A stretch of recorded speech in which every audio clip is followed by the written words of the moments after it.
So welcome back to the Hey UK podcast.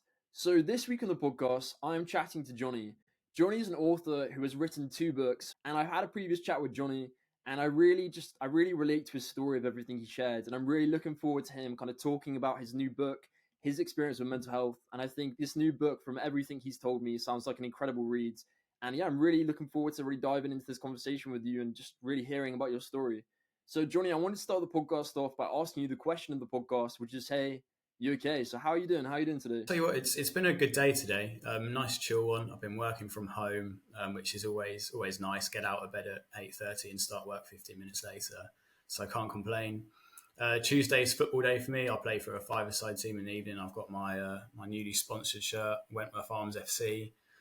We could actually win the league tonight. If we win our game and the team in second slip up, we've still got three games to play. So hopefully I'll have my hands on that league trophy again very soon. So I'm excited. I've got a good energy, and football has a great way of bringing it out in me. And I'm sure we'll come on to that later in the podcast. So, if you're happy to, I'd really love to, dive into this conversation and hear more about your book. Absolutely, let's do it. What motivated you to write this book on mental health and football? Yeah, so like you mentioned briefly at the start, I struggled with my mental health when I was a teenager. From the ages of maybe 13 through to 19, I'd have really low days. I'd cry myself to sleep on a Sunday night. Wouldn't want to get up for school in the morning. I'd have days sick where I just didn't have that energy. I struggled with the transition from primary school to secondary school. So I didn't go to the secondary school all of my friends went to. In fact, I didn't know a single person that went to my secondary school until I got there. So it was just turn up on the first day and meeting everyone new, and it was all a bit much. It was a grammar school. I got in for an entrance exam, which kind of put pressure on it. Not a fee-paying school or anything, but still felt like there was an external pressure on me to do well. And it all kind of built up. But I had no idea what was happening to me. I kind of thought this was normal. I thought everyone that was stepping up to secondary school, it's a tough time for someone in your early teens. I thought everyone would be feeling the same way. I just didn't understand at all what was going on inside my own head. So I never did anything about it. Throughout my whole school years, I kind of lived under this cloud, impacted my social life. I wouldn't really go out when the house parties when you're 15, 16, they're kind of character forming experiences. I never really had them because I was too, pessimistic and too low and too nervous to really put myself out there. And it got to the point, I got to the age of 19, went to university. And university is obviously a very different environment. It's going out into the wider world, I guess. It really opened up my eyes, and I started to learn more about mental health, kind of the hard way, if you like. Had, I guess, something you could describe as almost like a breakdown. I had my low point, and it was only then I was like, right, okay, I kind of get now. I'm struggling with my mental health. I went and got counselling. They told me I had depression and anxiety, which was probably the first time I'd really heard those words. Like, I'm 24 years old now, and you think 10 years ago, doesn't seem like a long time ago, but mental health was just not a thing that was really discussed. Certainly not when I was in school. There was never a session in any lesson or class or social context where someone will go, "How are you feeling today?" Like you have just there. I mean, it was so new to me when I was at university to have that.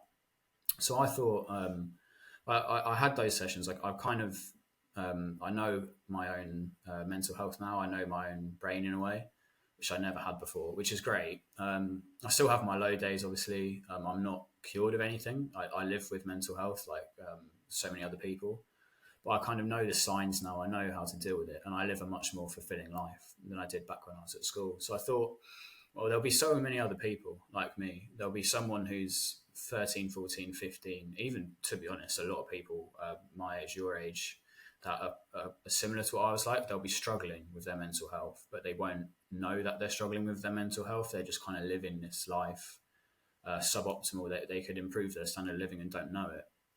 So I thought I wouldn't have bought a book about mental health when I was that age, or if I hadn't gone to university, to be honest, I'd still be living under the rock, if you like. But I would have, and I did, buy a lot of books about football. I was obsessed with football. I still am. You'll be able to tell already. I'm here in my shirt for the game that doesn't kick off for 3 hours already. So football is a big part of my life. And I thought I can write a book about mental health in football, combine the two topics, and people will buy it. People will learn about mental health almost by accident. I mean, it's so easy to ignore something if you don't know about it. If you don't understand mental health, how many people actively go out there to understand it? Not many, and it's the same with any topic. So if I can write a book about football with some big names in there, if it's interestingly written, which hopefully it is, if it attracts people and people buy it and read it, then people can learn about themselves. People can understand this concept of mental health. We can normalize it by using football and kind of create conversation that way. So that was what I was trying to do. That's why I started putting pen to paper. It was a lockdown project, so I had the time. I finished my degree in lockdown year in 2020. So did my exams online, and all of a sudden, just months of nothing. And I thought, right, I want to make use of my time here. I want to help people. I want to change the world. It's a cliche, isn't it? But yeah, and it's maybe not quite that far. But you know what I mean. I want to try and help people understand more about themselves by using football, essentially. I'm curious, like when you wrote this book, like what did you learn about yourself? Like you mentioned that you were interviewing people, and I know there's so many different people who are kind of mentioned in this book and their experiences with mental health. But if you're happy to go there, and it's a slightly personal question, but what did you learn in your own experiences with mental health through researching the book and writing it? Yeah, it's a really good question. Like you say, I spoke to a lot of people. I think there were over 60 interviewees. So there's a lot of research and a lot of stuff that I didn't really know myself at the start. I had an idea of roughly what I wanted to write. I think it was something like 22 draft chapters. I whittled it down to 13. So there's 13 now in the finished thing. And each is a different topic. So I've got chapters on what it's like to be a Premier League player. Nothing I can personally take out of that, but I think it's quite interesting for people to read. Football supporters, and then one of the chapters that I spent probably the most time on, or a lot of time on, was addiction. And I went into the chapter thinking, oh, this doesn't apply to me. Like, it will be interesting for other people to read about, but I don't struggle with addiction. I always had this denial about my relationship with alcohol. So people that know me will kind of know this, or have always suspected. Maybe no one said anything to me because it's not the easy thing to do. But when I used to drink, I would binge drink. I'd drink very, very heavily. I could. You go to away days of football and you start drinking. It sounds ridiculous, but at 7 a.m, people you crap open a can on a train to Barrow, and you're still at it by 7 a.m. the next day, and you're drinking ridiculous amounts of alcohol. And it got to the point where I would rely on it in social occasions as well. Like I said, I'm very shy. I don't feel comfortable around new people a lot of the time. So if I was going, I mean, I remember going to a youth club down the end of my road when I was 13 and having a bottle of cider before I went to calm the nerves at 13. And I never recognised this as a problem. I never thought anything of it. And for the addiction chapter, half of it was on alcohol and half of it was on gambling. I've never been a gambler, but alcohol, I read a lot of autobiographies, and one of them that stood out was Tony Adams. So everyone knows Tony Adams now. He's quite famous. The work he does with Sporting Chance. He's come out and said he's an alcoholic. He's not had a drink for however many years now. He's doing really well. But a lot of people know Tony Adams for the drink problems that he had back in the 90s, back before I was born and when I was young. And I read his book, and it could have been reading something I'd written without obviously the footballing ability. But he talked about, he would go on these binges of 24 hours, and then he wouldn't have a drink for a month because he would convince himself that he didn't have a problem. So I used to do the same thing. I'd have a really bad, you wake up in the morning after a bad night out and you think, right, I'm not drinking again for a month. And then you do this kind of arbitrary, like, penance almost to make yourself think that you don't have a problem and it's all okay again. And then you just do the same thing a month later, and it's a cycle, a vicious cycle. You don't get out of it. And like, my mood after these sessions was really, really low. I mean, the only other time I felt like maybe suicidal thoughts, that sort of thing, was after those drinking sessions. I never thought it was anything I would follow through on, because when I'm in my proper mind, I've never felt anything like that. But alcohol would make me feel so low. And I read this book that Tony Adams wrote, and thought, yeah, I mean, I could have written this. He used to drink to mask his insecurities. It's something I used to do. I interviewed a guy called Kieran Brady who said that you can generally tell when someone's an alcoholic through their personality. It's not something that's caused by life events. You know, I've not had a particularly bad life event, you know, a major bereavement. People say like they fall into alcoholism from the loss of a child.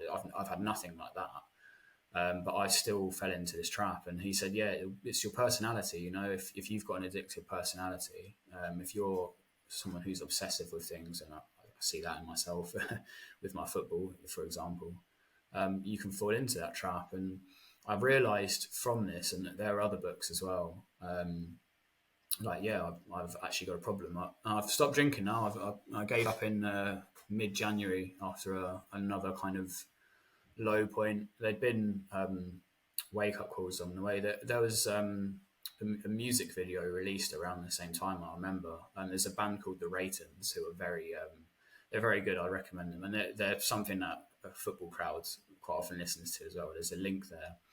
They released a 3-part video, basically 3 songs about someone who's an alcoholic. And I watched the last video, the climax, and just thought, fuck, like that, it scared the shit out of me. Because I won't spoil the video, but it could have been me in 30 years' time if I didn't do something now. And I kept saying, "Oh, I'll do something later," but that's not how it works. So yeah, it was the wake up call I needed writing this book. I've given up alcohol. I feel a lot better for it now. I have a lot more of a clear mind a lot of the time, I think. It's not easy all the time because I'm still adjusting to the social side of things and adapting, but it's certainly something I needed. I'm very glad that I've embarked on this project because hopefully it helps other people, but if not, at least it's helped myself. You know, that's really, really great that you kind of you recognize that you're doing something about it. And I don't want to speak for you in any way, but I think that shows a lot about you that you kind of like are doing something about it and really kind of taking the initiative to to focus on that. So the thing with football that I really love, and I can see from the passion that you kind of bring when you talk about football, is there's this real community about it. Like I played football for like 8 years growing up, and I loved it. And even like I play less football now, but I even love kicking a ball around in my lunch break and stuff like that in my garden. And like when I would watch like the Euros with my mates, I remember like I think it was a couple of years back, like me and all my friends like we're all around the sofa, we're all there, kind of all of us are so like in anticipation, and there's a real sense of community with football. Like it's something like I do think like it's probably one of that biggest sense of community, and especially when like the World Cup's on, when the Euros are on, like the whole country kind of pulls together. I remember being in my uni room in like first year when like football games are going on, and hear people like chanting outside, and everyone was at the pub. You create this real sense of community, and I wanted to ask you, kind of going along those lines of a community, like how do you think a community can kind of be beneficial to mental health, and what do you think the connection or like correlation is between having that community with football and kind of being a good thing for your mental health? Yeah, sure. So I think, yeah, you've described England there, which is, I guess, the macro community side of football. It's everyone in the country. It lifts the national mood. Think back to the final of the European Championships at Wembley. If we'd won that game, I still think like everyone would still be recovering now. It would have been, you know, a special moment. But even so, you could go up to anyone in the street and just you've got that common ground. You've got that conversation topic. You say go down the pub, you're out at uni, whatever, and you can just talk to anyone about one thing. It's like someone's got it written on their head. You know, talk to me about the World Cup. Talk to me about the Euros. And I love that when England are playing. And then I guess the other natural community with football is the micro side of things as well. Your club side, or the team the team you play for, the five-a-side team you play for. It's all kind of the same thing. For me, my club side is Sutton United, so very micro. To be honest, we play down in League Two, get crowds of 3,000 people on average, which is a lot more than we were getting when I first started going down there.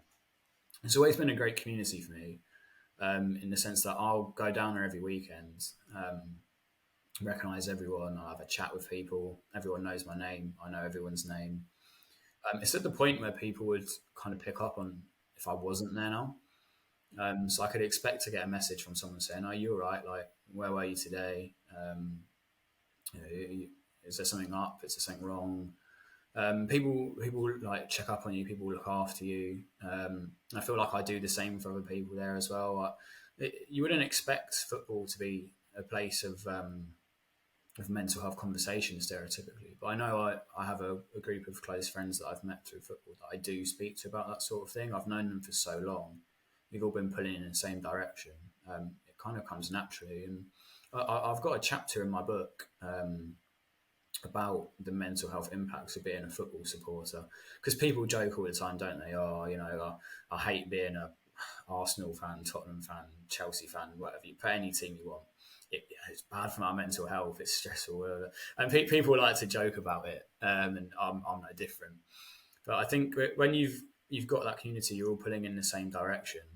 No matter how the team are doing on the pitch, really, I don't. I mean, there's research that suggests it doesn't actually make any difference.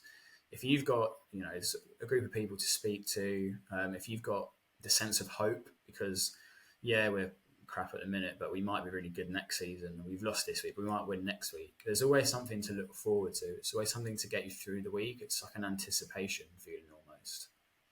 And I spoke to someone from a AFC Bournemouth fan group called Talking Cherries. Now they're actively trying to promote mental health awareness. That's the reason that fan group exists, and they're doing it through football. So I spoke to the guy who heads that up, a really, really nice bloke. I was very grateful for his time, and he said it's like the good side of tribalism. The word tribalism is thrown around whenever you see football violence. You'll see like a fight in wherever the World Cup is or something. Germany for the Euros, say there'll be 5 people involved in a fight, and the media come out and say, "Oh, it's because football's tribalistic and this is all terrible and it's in the dark ages." And this guy from Talking Cherries came out and said, actually, tribalism has a good side because it promotes social inclusion. Now, we're all together. We all support each other because we're all Bournemouth fans. Regardless, we die for each other. It's that kind of mentality. So when someone's going through a tough time, they know they can always rely on their fellow Bournemouth fans to speak to. So I think that side of community as well. You people have got your back through football. And I think that's really important for people in that group, but also just the informal fan groups. I know my mates from Sutton have got my back no matter what, and that's such an amazing thing to be able to rely upon, really. I think community is so powerful, and one of the biggest things that I found has really helped me with my mental health is having those things to look forward to, those things on your calendar that you like. For example, I'm guessing with you, like it's a Tuesday night we're recording this, and you've got like your football training or whether it's a game, and it's like that's that thing on Tuesday you're looking forward to. You're there on a Sunday night, kind of like I may be going back to work tomorrow, but one more day and I'm going to football, football with my mates kind of thing. And I think it's really nice to have those things to look forward to, those things to kind of like, even if you are on that like in that low with your mental health or just having a bad day, that's perfectly okay to have those bad days. And I think we all have them from time to time. But it's nice just knowing like, oh, this is a bad day, but I've got to like there's this cool thing coming up. And I feel like you said, with that sense of community, having those people around you. And I feel like I think football has a massive, really cool thing about it where it's like there's that shared thing, like you said, like when you've got those people who all support the same team, there's that shared interest. And I feel like sometimes, like especially with guys, it's hard to start conversations with like lads you don't know as well, and especially to have a deep conversation to actually check how someone's doing. And I feel like football's a really good gateway of that. Of like you can turn around to someone at a football stadium, start a conversation with them about the team, and then you can like it can evolve into having like a proper deep chat, which like maybe it goes into football, maybe it goes into like more personal things, but it's a really great avenue to build those connections. And I think one of the things I really, going back to what you said earlier at the start, like I feel like a big thing I felt with mental health was just feeling alone and feeling like I was alone with the different things I was feeling. And I feel like it's so nice when you've got a team almost, the people around you who are there and have got your back, and that feeling that you're not alone. Absolutely. So we talked at the beginning of the book about kind of like what motivated you to write this. But if you don't mind me asking, what is your kind of aim with the book? Like if you could have, if for example we're going 6 months into the future where the book has come out and a range of people have read it, what kind of aim do you want? Like what kind of impact do you want like people who read the book to have, or what would you like to achieve by releasing this book? So I have personal goals that I kind of set myself as the process went on. So I want to try and challenge to win awards and stuff, and I want to be in the best-selling charts, and I guess the same thing every writer wants. But more than that, much deeper than that, I want to just try and normalize mental health through football. Like I touched upon at the start, I want people to read this book and buy the book that currently are sitting here thinking mental health, what a load of bollocks. I want people who don't, I say don't believe in it, which is you probably know what I mean through that. Maybe could have put it better, but I want people that don't understand mental health, that think it's some kind of like woke nonsense. Basically, I want people like that to read this book and think actually. Yeah, we all have mental health, just like we all have physical health. People don't say, "Oh, I'm struggling with my physical health" if they've got the flu, but it's the same kind of thing. Like you have bad days with your physical health, where you take a bit of Lemsip and try and help yourself feel better. And your mental health, I want people to think about it the same way. You can have bad days and be struggling with your mental health without having anything wrong with you, without being diagnosed with something. And then if you do have a more serious problem, to know where you can get help for it, where you can speak to people to understand what you're going through, get counselling, get treatment, whatever it is. I want people to understand more about mental health through reading this, because football is certainly not the kind of environment where you automatically think, yeah, everyone already knows about mental health. It's not preaching to the converted. I'm trying to reach out to people that don't really get it. There was one person I interviewed who works for Newcastle United's community program, and they're really well known within the football world for the work they do. She said she quite regularly speaks to people who would say, well, she spoke to one person that said, "I don't have mental health," and she was like, "Okay, like there's a lot of work we can do here." And by the end of the time with this guy, was with the program, he started going along to their talking sessions and just understood that he might not have been depressed, he might not have had anxiety, he might not have had another mental health condition, but he was still going to have days where he felt a bit low, and days where he felt isolated, days where he felt like the world was against him, and he could still access his community, access his network, just make sure things didn't spiral. And everyone can do that. We can all improve our mental health, whether we're the happiest people in the world. People like that still have bad days. I mean, there's still ways to stop it getting worse. So I want to spread the word. I want to help people understand more. And yeah, I guess I just want to help people. Is the bottom line. I love the messaging behind your book, and there was a really cool thing you said there about like I really really believe this kind of idea that you don't have to wait until there is the burning house to do something about putting down those flames. I think there is a point where even if you have incredible kind of mental health and you're in a really happy point, it's like you said, we're all having those bad days from time to time, and you can do those small things to just feel a little bit happier. Like mental health doesn't have to be this whole kind of like very kind of topic that we're not discussing and kind of a massive thing where it's kind of like, oh, you have mental health, like, oh god, like we need to be quiet and not talk about that kind of thing. Mental health can be as simple as, like you said, turning around to your mate and saying, hey buddy, like, how you doing, like, how's your week been? And your mate turning around and going like, what, I had the worst week, my boss is annoying me, all this kind of things, and just like letting them like take that load out a little bit so they feel a little bit lighter.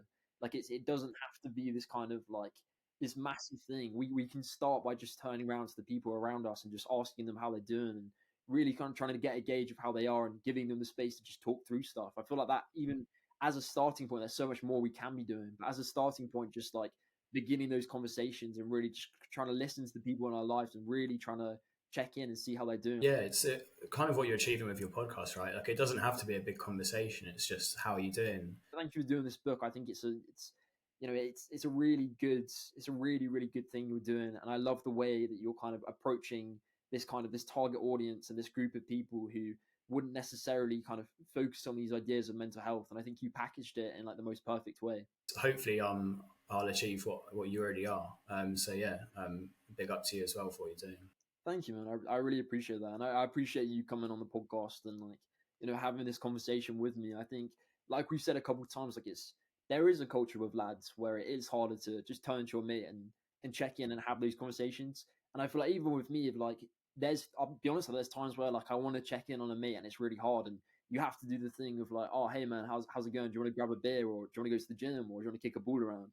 To be able to then ask them how they're doing. And I feel like it's, even as a guy, it's really hard to just reach out to your mate and say like, hey man, do you literally just want to come over and we'll just talk about how we're doing and we'll have a talk. Like it's hard to do that, but I feel like there are still positive steps we can take as men to do things and start conversations. And I really believe football is a really great way to do that. So the final question I wanted to ask, building off of this, is how can football help mental health? Yeah, so I think the period I was struggling, aged 13 to 19, I think football was pretty much all that got me through. I don't think it's an exaggeration to say that. It was what I looked forward to at the weekend. I always, like I touched upon a bit earlier, I always had that. However shit the week is, I've got Sutton United at the weekend. I'm going to see my mates, going to let my hair down a bit, enjoy it, go through all these emotions. The catharsis as well is brilliant. I think if you've got pent up anger, no better place to get it out than the terrace at the weekends. And that did get me through. And I've learned to rely on that less now I've got older, but it still has the same effect to a lesser extent. It's still with the summer at the minute. I'm not having a bad summer by any stretch, but if I did, it's 5th of August, Sutton United versus Notts County. The season starts again. Get back into the routine, which I think is great for a lot of people, certainly myself included. And everything's kind of all right again. So there's certainly that side of things, the routine, the regularity of it all, something to look forward to. Then there's the playing side of things, I guess we can touch upon as well. And this goes for any sport, by the way, not just football. If you're into volleyball, netball, basketball, cricket, whatever, I think it's the same in anything. There's the actual act of playing sport. Even if you go for a jog, just the adrenaline, the endorphins from it is so beneficial. I mean, I know when I'm playing football, when I'm in goal tonight for the hour game, 8:20 to 9:20, I am not thinking about anything else at all other than the game of football in front of me. My mind is on one thing and one thing only. Whatever's going on in my life, I can escape that for an hour. And I'll feel better after that hour as well because I've got that adrenaline rush, if you like. But for that hour, it's a form of escapism, isn't it? The chance to get away. Then the networks I've built through playing football as well. One of my two flatmates that I live with, I met through playing football with him. Helps that he's the best player in the team, so we've got a good relationship that's built up through that. There's probably 20 people every week sign up to play. We have 18 will turn out on any given week. And all really good lads. It's been great to meet people through it. I've got friendships for life, really, through playing football. So it's the two side of things. I'd encourage anyone, get involved in a sport, football, volleyball, jogging. You don't even have to be any good. I mean, I'm not great, but there's plenty of sports clubs, certainly in London, to go out and sign up at beginners level. If I wanted to go and play, beginners mixed netball, mixed volleyball tomorrow, having never played any of those sports in my life, I mean, I could do it. So that 100%, get out and do that. Like it's great for your mental health, your physical health. Like why not? Johnny, you said so many great tips and so many different things. And the way I like to end the podcast is by asking a tip of the week. Now, this can be anything to do with football. It can be to do with any sports or literally any area that you want to talk about. But what would be your tip of this week? So I'll go with something a little bit different from football because we've done football to death across the podcast, I suppose. So coming back to my personal story, I had that counselling set of sessions back in 2019. It would have been 2018, 2019. I mean, I've not had anything since then. I've kind of been a bit lazy with it. Thought that things will get better by themselves. And only yesterday, I called up the Bupa helpline. I'm very fortunate to have through work, I must say, and arranged another set of counselling. So my advice would be try and take that positive step. I think that's the hardest step for me, to pick up the phone and actually say, yeah, I need help. I want to try and improve it, specifically my anxiety this time. Since I've given up the drink, I think it probably ties in with just adjusting to that. Take positive action. Try and feel like you're doing something about whatever you're going through. Don't accept a lower quality of life.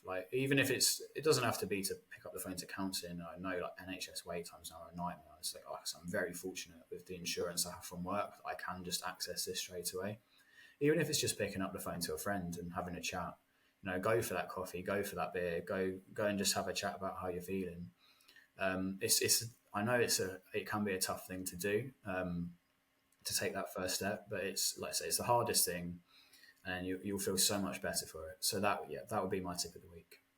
I love that tip, and I say this as well. Like, I did counseling and therapy, and I've got no shame on it. And I think that's really, that's really strong of you to do. And I think there is sometimes a stigma on therapy as being a weaker thing, or a thing of like, oh, you're doing therapy, like are you okay, kind of thing. You're struggling, but I feel like sometimes like therapy can just be you like getting in that mental gym and just doing the work so that you can strengthen an area so that you can improve and get better. So I have a lot of respect for you for for one, like you reaching out and doing that, because I think I'm very, very, like you said, very fortunate to have been able to be in the position to have done that.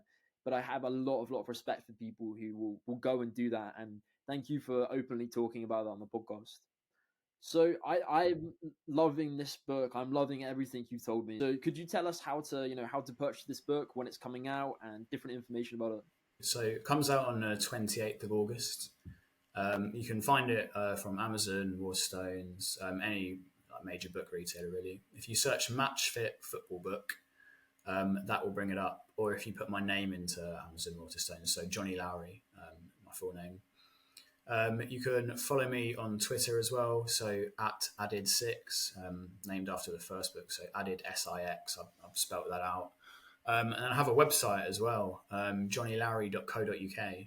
So if you head there, I've got a blog on there talking about some of the books that I love, some of the books that have inspired me, which has been really interesting to write. There's a link to buy the book on there, and any further updates I have on future projects. I'm working on a few, and I'll keep them under wraps for now. But any more news, we'll all be on that. We'll be on that website. I want to say a massive thank you for firstly just writing the book and doing everything you're doing with mental health, and secondly just agreeing to come on this podcast and share and just be so honest with everything you've been through. Thanks for having me on, James. I've really enjoyed it. It's been very cathartic, and keep up the excellent work that you're doing as well. So thank you guys for listening. I'm sending so much love and so much light. And this is James, and this is Hey, You Okay?